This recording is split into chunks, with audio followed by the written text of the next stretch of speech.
With Metal Gear Delta less than 20 days away, I would like to talk about the offline and the online about what we can expect from the game.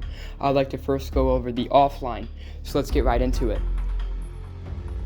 We already know what offline is majorly going to be about. The original story, just in higher graphics and different controls. Something that is new is the costumes and the stuff you can get right off the bat for pre-ordering it. There is some confusion around the white tuxedo, since people say that's a pre-order bonus only, but you can actually unlock it in-game.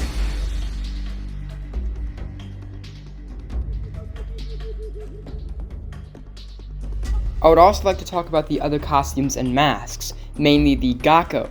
The Gakko is originally a suit that you can unlock in the game in the swampy areas, but now it's going to be a mask.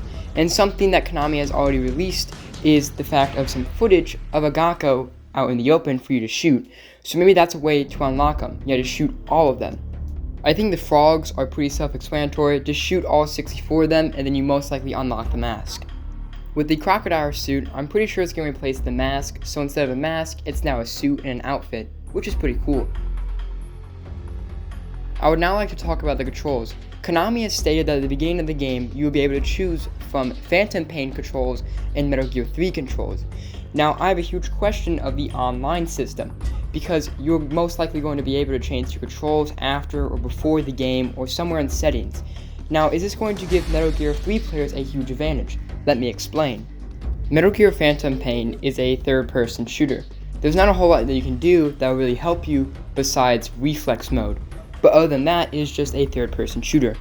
But in Metal Gear 3 Snake Eater, you can press down on the left joystick and you can look up and over a wall. Is this going to give me an advantage when I'm playing online?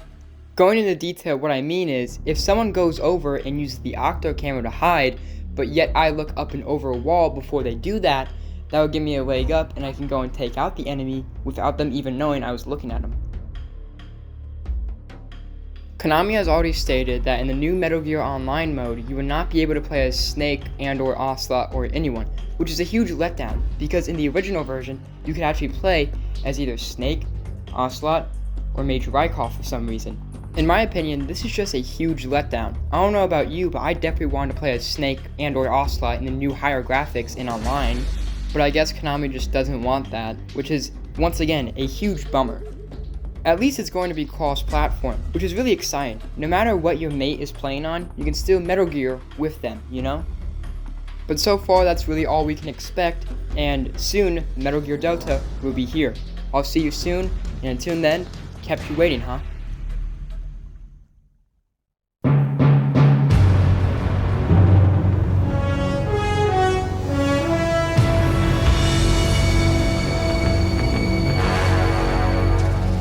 What a thrill